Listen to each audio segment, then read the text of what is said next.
네, 안녕하십니까. 오늘은 3월 28일 화요일 사순제 우주관 화요일입니다. 오늘 독서는 민수기 21장 구리뱀에 관한 이야기입니다. 구리뱀의 역사적 배경을 공부하시겠습니다. 네, 민수기 21장에서 주님, 저희가 주님과 당신께 불평할 죄를 지었습니다. 네, 뱀을 치워주십시오. 구원해 주십시오.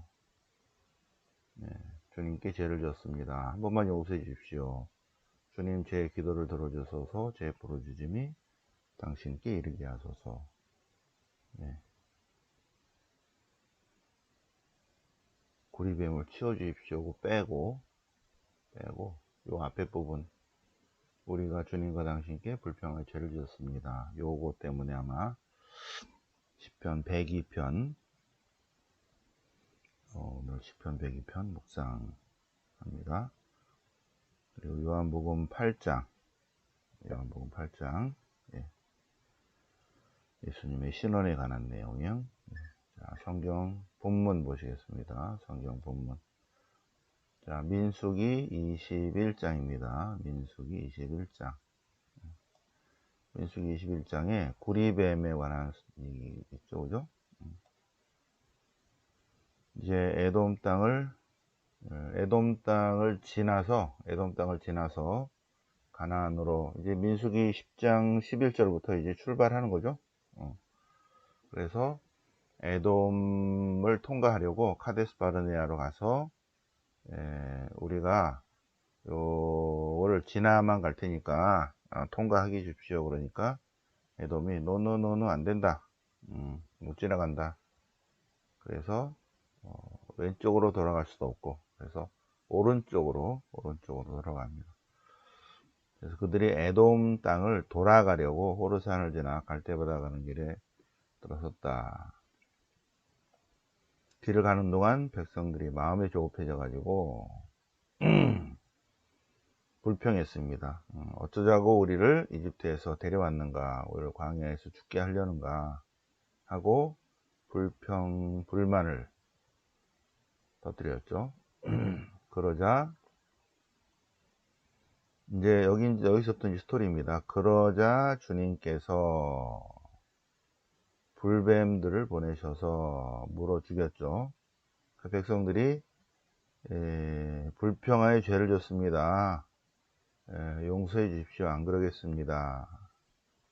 그래서 모세가 백성들을 위해서 기도했습니다. 그러자 주님께서 모세에게 구리뱀을 만들어서 달아 놓아라. 누구든지 그것을 보며 살게 될 것이다. 그래서 모세가 구리뱀을 만들어 그것을 기둥에 달아 놓았다. 그래서 치유가 되었다. 이것이 왜 나왔는가? 구리뱀. 네, 민수기 21장 구리뱀 스토리가 왜 나왔는가? 어제 설명드렸죠. 어제. 네. 열왕기 하권 18장에 히즈키야 시대에 히즈키야가 이제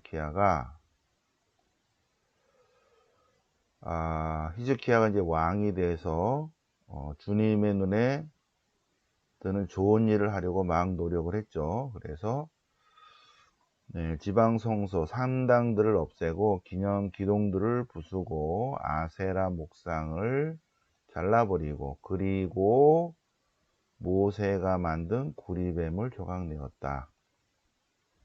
그런데 그 구리뱀은 느후스탄이라는 신상이다.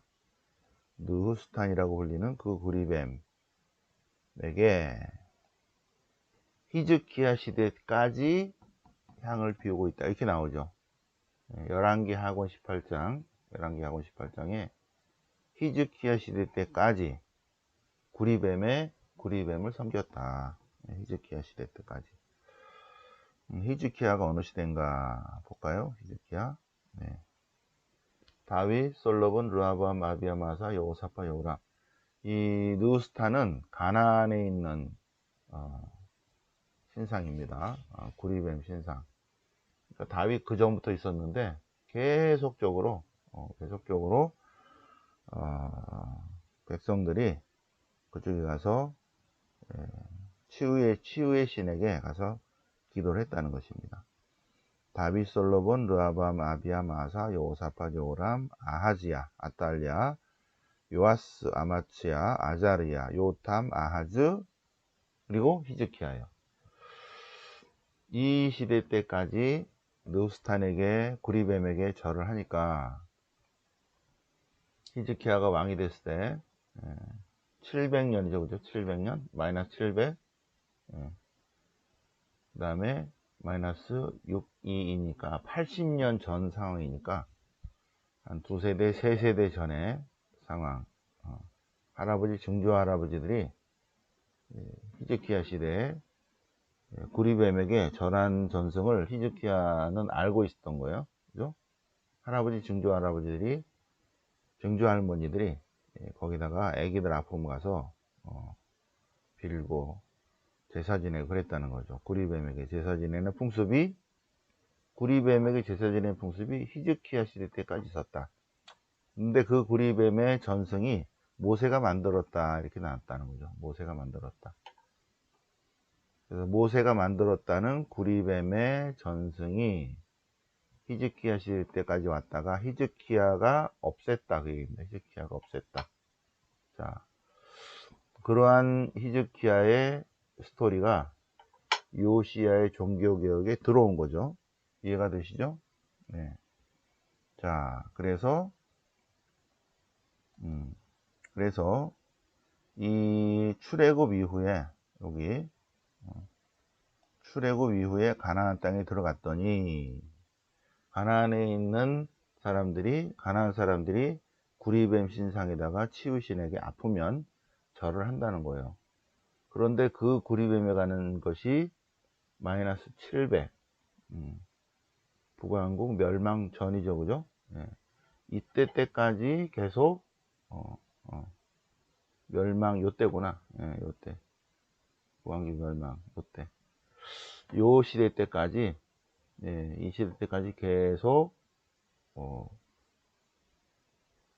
구리뱀에 관한 치유신에 관한 제사를 지내고 있었다.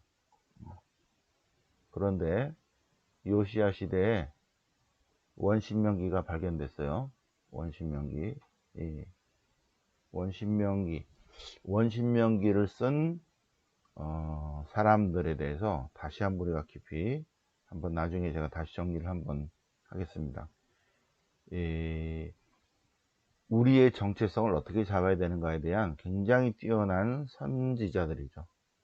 그들이 여기서 세팅을 해서 그것을 예루살렘 성전에 뒀다가 요시야 시대에 발견됩니다. 100년 후에. 그래서 요시야 시대의 종교개혁으로 요것이 작업이 되는 거죠. 신명기 다음에 여호수아기, 판관기, 사무엘기, 열왕기. 자, 열왕기. 자, 여기 열왕기 작업이죠. 열왕기.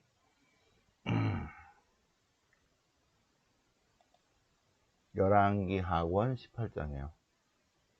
요시야 시대에 열왕기 하권 18장에 증조 할머니들이 치유신에게 절한 전승을 열왕기 작업을 하면서 여기다 넣어 놓은 거죠. 그죠? 네. 모세가 만든 구리뱀, 이렇게 나와요. 전승이 하면 모세가 구리를 만들었다 하는 거죠. 자, 그 다음에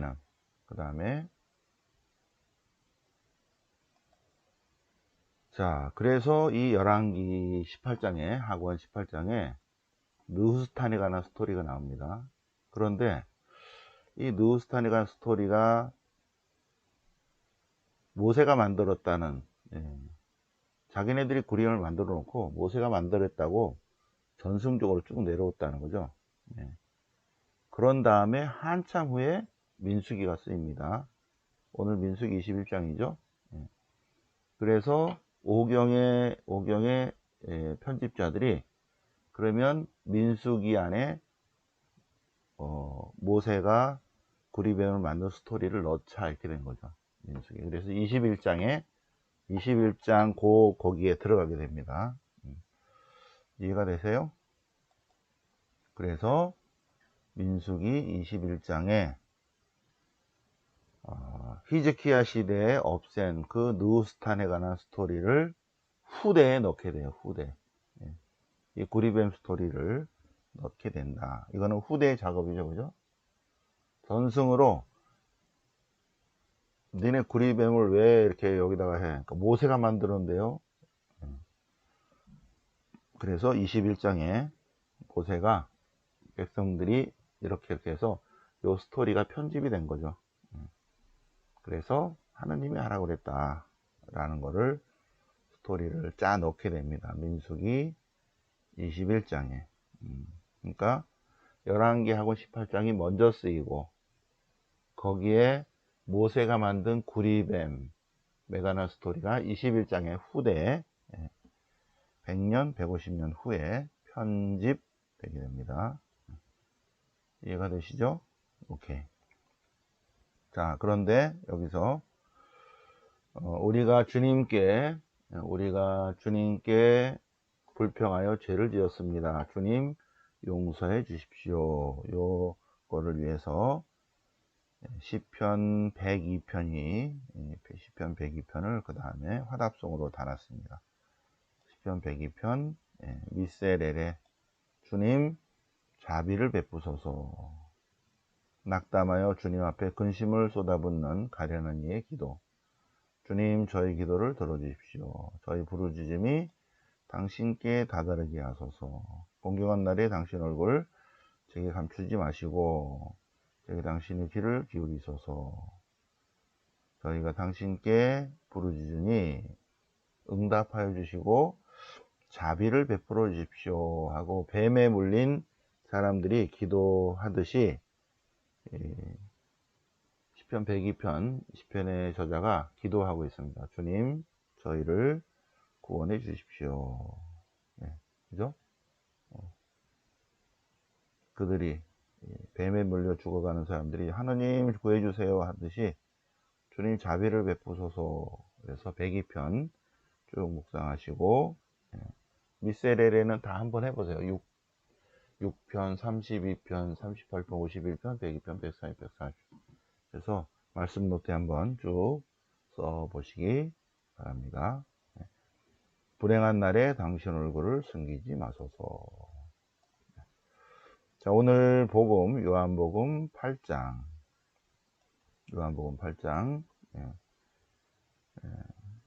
가늠한 여인을 데려와서 예수님을 고소하려고 그렇게 만들 때 예수님께서 죄 없는 사람부터 돌을 던져라 한 거죠. 예수님께서 이제 백성들에게 나는 간다. 너희가 나를 찾겠지만 너희는 자기 죄 속에 죽을 것이다. 내가 가는 곳을 너희는 올 수 없다. 왜? 하늘에서 왔기 때문에. 너희는 아래에서 왔고 나는 위에서 왔다. 너희는 세상에 속하지만 나는 하늘에 속한다. 정녕 내가 나임을 나는 나다가 하느님이에요. 나는 나다. 내가 나다. I am who I am. 나는 나다. 내가 나임을, 내가 하느님임을 믿지 않는다면 죄 속에서 죽을 것이다.